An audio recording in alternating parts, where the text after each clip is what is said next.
I want to just take a few moments to welcome you and introduce our governor, and he will introduce other speakers from there. But probably an understatement, but this is an extremely important day for Colorado Mountain College.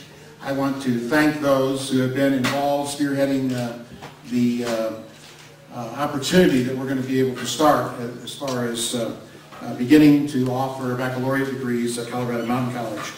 I want to assure you that we are going to continue a lot of things. We are going to continue to be a servant to our communities and to Western Colorado. That will never change. We will continue to be a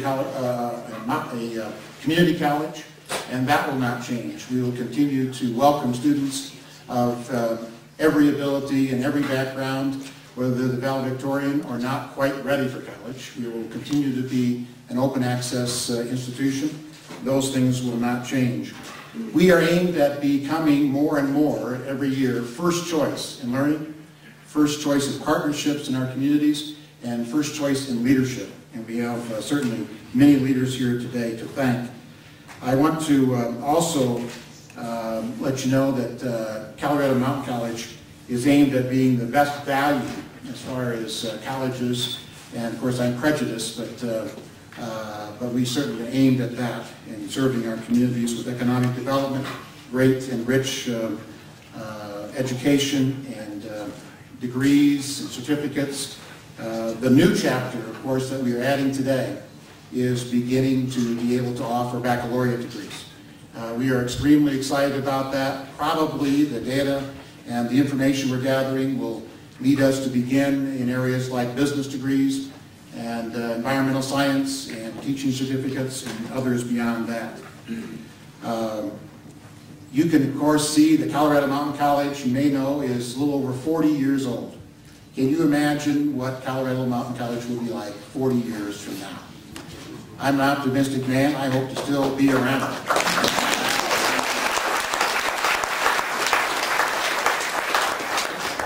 We have many people, including our Board of Trustees, many of which are here today, our staff, our faculty, to thank for spearheading this. I want to also make mention of Senator Gail Schwartz, who is not able to be here. She called me this morning and regrets not being able to make it, but she was certainly a great contributor and sponsor of this bill.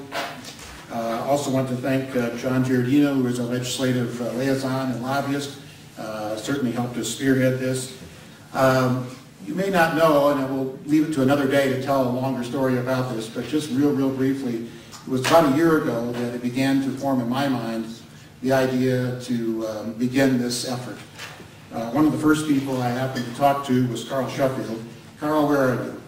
There he is back there, one of our great citizens. And he happens to be related to one of our great faculty, but at any rate, he encouraged me, introduced me to a state senator from Florida, and so we talked about some of the strategy, and it began really with some of those kind of conversations.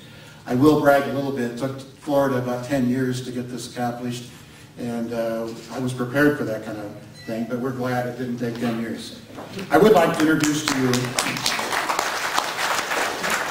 our governor, Bill Ritter, since he was elected, as you well know, in 2006, is our 41st governor of Colorado.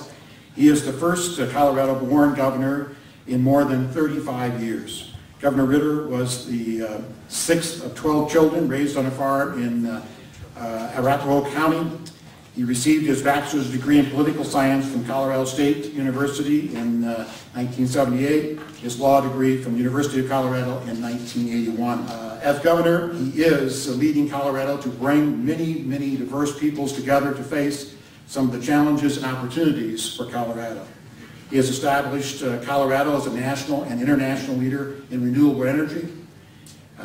He has enacted an aggressive business development plans and job creation agenda in many areas such as energy, aerospace, bioscience, information technology, and tourism.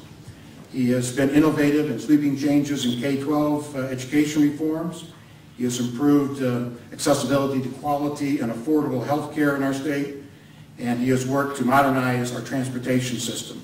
And today we are here to celebrate his leadership in higher education, selfishly at least with our bill, Bill 101, in expanding Western Colorado's access to baccalaureate degrees. Please join me in welcoming Governor Ritter.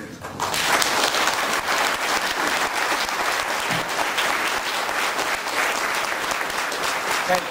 Thank you. That's nice. Thank you.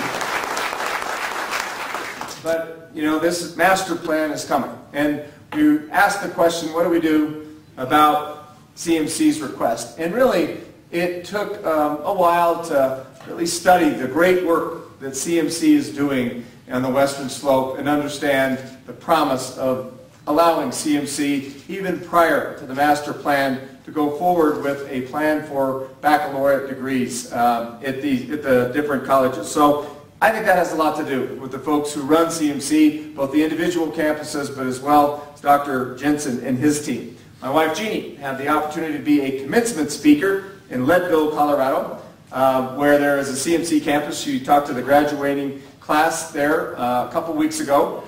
It's where Jeannie and I honeymoon, so I like to think she was being romantic and going back to the place of her honeymoon. She said, no, it was really about CMC, and good for her.